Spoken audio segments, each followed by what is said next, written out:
বৈষম্য বিরোধী ছাত্র আন্দোলনের ব্যানারে যত আছে ওরা এখন রাজনৈতিক দল করতেছে, কিন্তু আমরা এটা আশা করছিলাম না। আমরা আশা করছিলাম যে তারা সাধারণ জনতার ব্যানারে থাকুক, তারা সাধারণ জনতার কথা শুনুক, পেশিবাদের বিরুদ্ধে দাঁড়াক, পেশিবাদের বিদায় করছে, সামনে যাতে আর কোনো পেশিবাদ না আসে ওই ব্যবস্থা তারা করবে। হ্যাঁ, আপনারা হয়তো জানেন যে নাহিদ ইসলাম ভাইয়ের যে পদত্যাগ নিয়ে যে জনমনে যে আকাঙ্ক্ষাটা আপনার উপলব্ধি করতে পারতেছেন, বলতেছেন যে তরুণরা ক্ষমতায় থেকে কিভাবে আপনার আবার পদত্যাগ করে। আমি আপনাদেরকে একটা প্রশ্ন জুড়ে দিতে চাইতেন, গত 6 মাসে ওনার মানে উপদেষ্টা কারো কি আপনারা হিসাব পাইছেন কিনা, অর্থের হিসাব, বা উপদেষ্টারা যতগুলো মিটিং করছে অথবা উপদেষ্টারা যে পরিমাণ খরচ অর্থের যে হিসাবটা সেটা কি আমরা পেয়েছেন?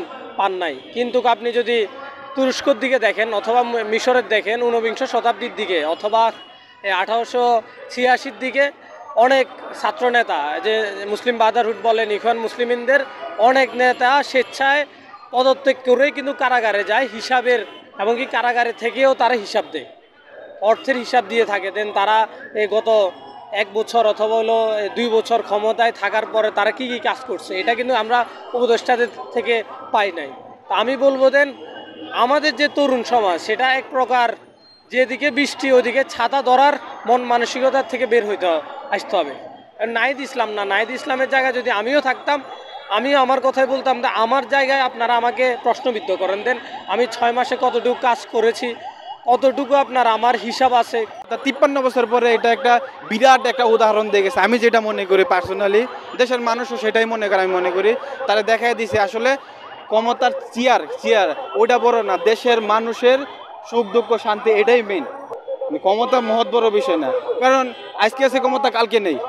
নাহিদ ভাই দেখাই দিছে ক্ষমতার চেয়ারে সাধারণ জনতার সাথে কিভাবে মিশতে হয়, ঠিক আছে। কারণ কালকে ক্ষমতা না থাকলে সেও মানে ওই ক্ষমতার লোভী আসলে মানুষের মধ্যে একটা ঘৃণা এসে পড়তো, কিন্তু সেটা তার মধ্যে নাই।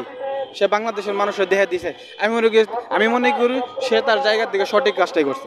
বৈষম্য বিরোধী যে ব্যানারটা ওইটা আগের মতন থাকতো, বা ওইটা যদি মনে করেন সাধারণ ছাত্র বা সাধারণ জনতার মতন থাকতো, কিন্তু তারা যে কথা বলছিল যে আমরা যে কোনো রাজনৈতিক দল না, রাজনৈতিক না, কিন্তু তারা ওই কথাটা যদি থাকে এখন কোনো রাজনীতিক যেরকম সার্জিস আলম বলেন, হাসনাত আবদুল্লাহ বলেন, বা আপনার বৈষম্য বিরোধী ছাত্র আন্দোলনের ব্যানারে যত আছে ওরা এখন রাজনৈতিক দল করতেছে, কিন্তু আমরা এটা আশা করছিলাম না। আমরা আশা করছিলাম যে তারা সাধারণ জনতার ব্যানারে থাকুক, তারা সাধারণ জনতার কথা শুনুক, পেশিবাদের বিরুদ্ধে দাঁড়াক, পেশিবাদের বিদায় করছে, সামনে যাতে আর কোনো পেশিবাদ না আসে ওই ব্যবস্থা তারা করবে। কিন্তু নাহিদ ইসলামের নেতৃত্বে যে নতুন দল আসে ওইটাকেও আমরা শুভকামনা জানাই বা স্বাগতম জানাই, কিন্তু ওইটাই একটা জিনিস যে তারা আগে সাধারণ মানুষের যে ইয়েটা ছিল এখন তাদের উপরে ওই আকাঙ্ক্ষা বা ইয়েটা থাকবে না। আর বিশেষ করে আমিও জুলাইয়ের একজন আন্দোলনের আহত যোদ্ধা, যাত্রাবাড়িতে 21 জুলাই আমি র্যাবের হেলিকপ্টারে গুলি খাই, কিন্তু ওই গুলি খাওয়ার পরে এ পর্যন্ত